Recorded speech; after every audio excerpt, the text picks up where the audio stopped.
Salam sejahtera Bapak Ibu dan Saudara-saudari di hari ini, di hari Jumat 29 Oktober 2021. Mari kita persiapkan hati kita, pikiran kita, serta waktu kita untuk mendengarkan renungan dari firman Tuhan. Kasih karunia yang dari Allah Bapa kita dan dari anaknya Tuhan Yesus Kristus yang menyertai hati dan pikiran saudara-saudari sekalian.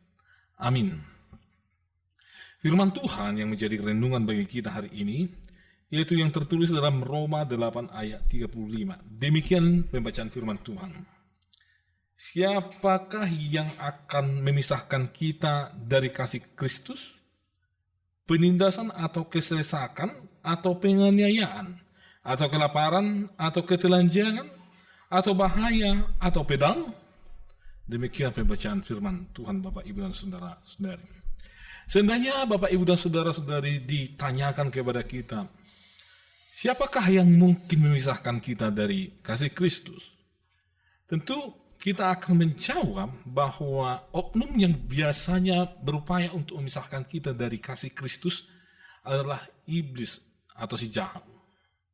Namun di samping itu kita juga bisa mengatakan bahwa oknum-oknum yang berupaya untuk memisahkan kita dari Kristus adalah sebagaimana yang ditekankan Paulus hari ini, yaitu ada penindasan, ada kesesakan, ada penganiayaan, kelaparan, ketelanjangan, atau bahaya bahkan pedang. Itu sering digunakan untuk memisahkan kita dari kasih Kristus. Selain itu Bapak Ibu dan Saudara-saudari, tentu keterpisahan itu sangat menyakitkan. Mari kita lihat Bapak Ibu dan Saudara-saudari pengalaman-pengalaman yang kita alami.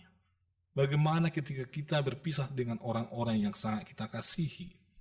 Entah itu pasangan hidup kita, atau keluarga kita, atau orang yang pernah hadir dalam kehidupan kita, dan kita sangat mengasihi dia. Lalu suatu waktu ada perpisahan, apakah itu karena jarak yang berjauhan, karena dipengaruhi oleh pekerjaan sehingga kita harus berpisah. Atau mungkin saja itu terjadi karena situasi, di mana seperti yang kita alami saat ini, bisa saja karena suatu penyakit, kita dipaksa untuk berpisah beberapa waktu. Mari kita lihat anak-anak kita yang terpaksa berpisah dengan orang tua mereka karena akibat dari virus COVID-19. Misalnya orang tuanya diisolasi, sedangkan anak-anaknya yang masih belia tinggal di rumah. Dan kerinduan mereka sangat menggebu-gebu untuk berjumpa dengan orang tua mereka. Atau bahkan Bapak Ibu dan Saudara-saudari, ada juga orang yang terpaksa berpisah karena faktor pekerjaan atau karena faktor kejahatan dari orang lain dipisahkan. Dan ini sangat mengerikan, sangat menyedihkan yang namanya keterpisahan itu. Apalagi dengan orang-orang yang kita kasihi itu, Bapak Ibu dan Saudara-saudari. Paulus di sini Bapak Ibu dan Saudara-saudari membuat suatu pertanyaan kepada jemaat di Roma pada waktu itu. Siapakah yang dapat memisahkan kita dari kasih Kristus? Kita mengetahui bahwa manusia pada awalnya sudah jatuh ke dalam dosa. Manusia pada awalnya mengalami keterpisahan dengan Allah. Karena manusia senantiasa sudah berdosa. Sehingga manusia tidak bisa langsung berhadapan dengan Allah yang begitu suci, begitu kudus. Namun di dalam Kristus, hal itu dimungkinkan untuk berjumpa dengan Allah secara langsung. Karena kita lihat melalui kehadiran Kristus yang secara nyata itu, di mana Allah secara nyata atau real menjadi manusia, sehingga bisa berjumpa langsung dengan manusia. Dan itu adalah salah satu bukti bahwa Allah begitu mengasihi manusia sehingga dia mengutus anaknya Tuhan Yesus Kristus. Siapa yang sedang dijumpai oleh Yesus? Siapa yang sedang ditemui oleh Yesus? Apakah orang-orang yang benar-benar hidupnya kudus sebelumnya? Apakah orang-orang yang sebelumnya memang melakukan Apa itu ketetapan-ketetapan Tuhan 100%? Ternyata tidak. Yesus datang ke tengah-tengah orang yang penuh dengan dosa. Itu karena kasih-Nya yang begitu besar. Yesus datang ke tengah-tengah orang yang mengalami begitu banyak penderitaan di tengah-tengah dunia ini. Itu adalah akibat dari kasih Kristus yang begitu besar yang mau dinyatakannya di tengah-tengah dunia ini. Dan saat ini Bapak, Ibu, dan Saudara-saudari, ketika Yesus datang dan menghampiri kita, kita merasakan kasih Kristus itu sungguh luar biasa. Yesus tidak memilih entah itu apakah orangnya berdosa atau tidak. Orangnya serius memikirkan Tuhan Yesus atau tidak. Orangnya serius melakukan peribadahan atau tidak. Yesus mengasihi seluruh elemen manusia. Yesus mengasihi semua jenis ras manusia, suku, tanpa pandang bulu siapapun dia. Untuk itu Bapak, Ibu, dan Saudara-saudari, ketika yang namanya datang penderitaan, datang kesesakan, datang penindasan, ada yang membawa pedang, ada yang membawa bahaya, ada yang membawa yang namanya kesengsaraan, kelaparan, ke tengah-tengah orang-orang percaya, ke tengah-tengah orang-orang yang ditebus oleh Kristus itu sendiri. Mereka tidak perlu ditakutkan. Mereka tidak perlu kita khawatirkan. Karena bukan dengan cara itu, atau bukan karena pekerjaan itu, atau bukan karena tindakan-tindakan itu, kasih Kristus menjadi berkurang dari orang-orang yang percaya. Percayalah Bapak, Ibu, dan Saudara-saudari, siapapun kita, apapun yang kita alami, kasih Kristus selalu nyata di tengah-tengah kehidupan kita. Untuk itu Bapak, Ibu, dan Saudara-saudari, memang di tengah-tengah kehidupan kita sering menghadapi yang namanya perpisahan. Di tengah-tengah kehidupan kita sering menghadapi yang namanya penderitaan, kesesakan, atau apapun itu. Kiranya janganlah hal itu membuat kita beranggapan bahwa Kristus sedang menjauh dari kehidupan kita.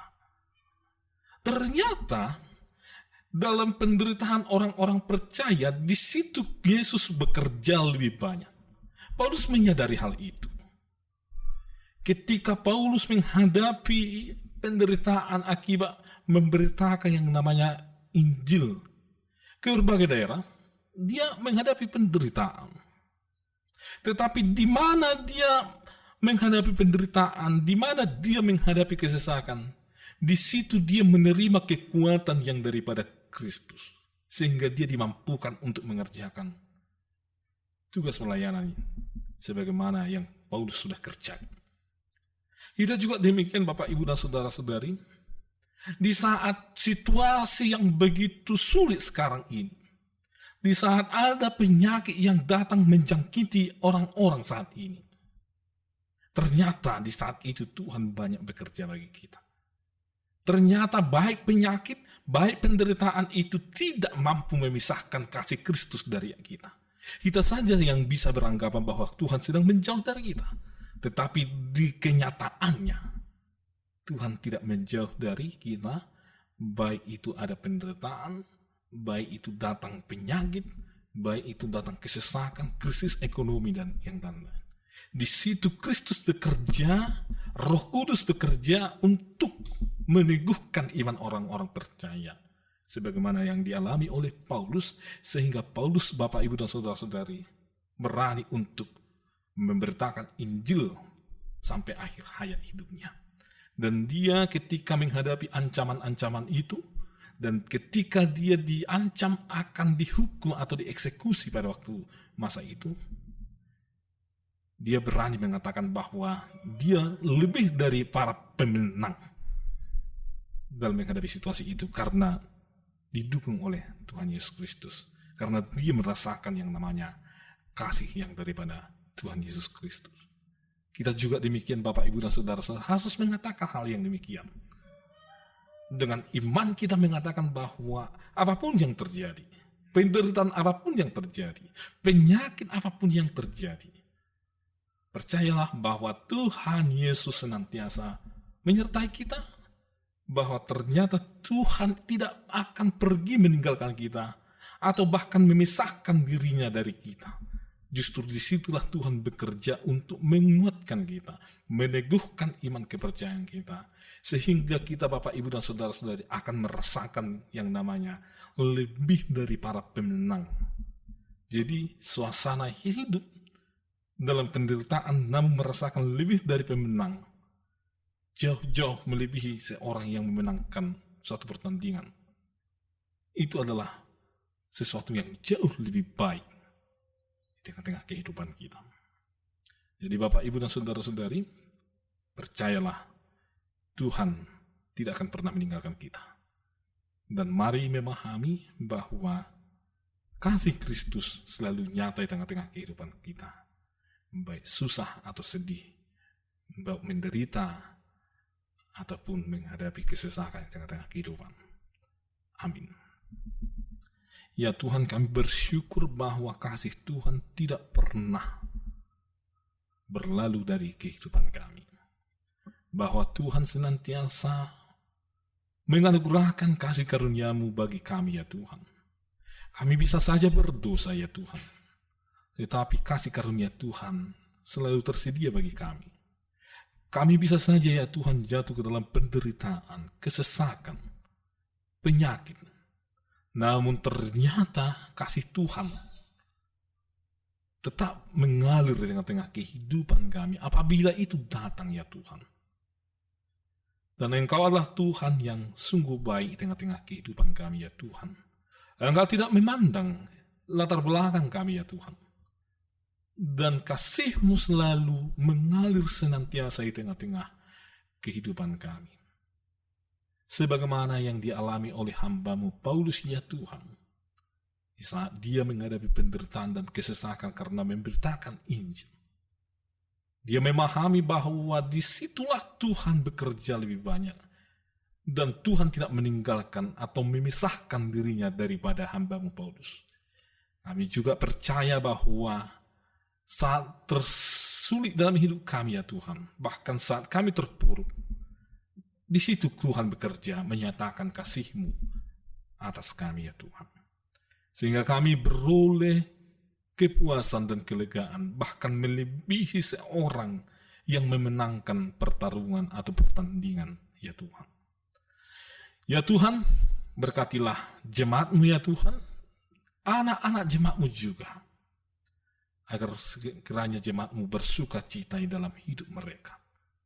Gerja-Mu dalam pelayanannya ya Tuhan, Tuhanlah yang memberkati. Agar semuanya pelayanan ya Tuhan, menjangkau umat Tuhan dimanapun. Dan semakin bertambah orang yang memuliakan nama Tuhan. Kami juga berdoa buat bangsa dan negara kami, Tuhanlah yang melindungi, yang menjauhkan dari mara bahaya dan ancaman-ancaman akibat dari kekerasan, fundamentalisme, rasisme, atau bahkan dari alam yang tidak bersahabat ya Tuhan. Kami percaya bahwa Tuhan akan selalu merancangkan sesuatu yang baik bagi bangsa dan negara kami. Demikian bagi para pemimpin kami.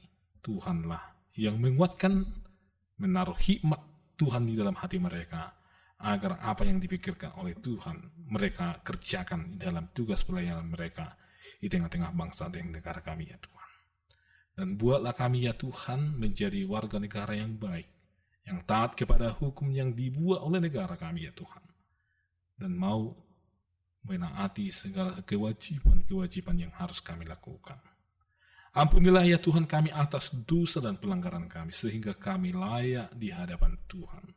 Hanya dalam Kristus Yesus kami berdoa dan mengucap syukur kepada-Mu. Amin. Anugerah dari Tuhan Yesus Kristus, kasih setia dari Allah Bapa, dan persekutuan dari Roh Kudus yang menyertai kamu sekalian. Amin.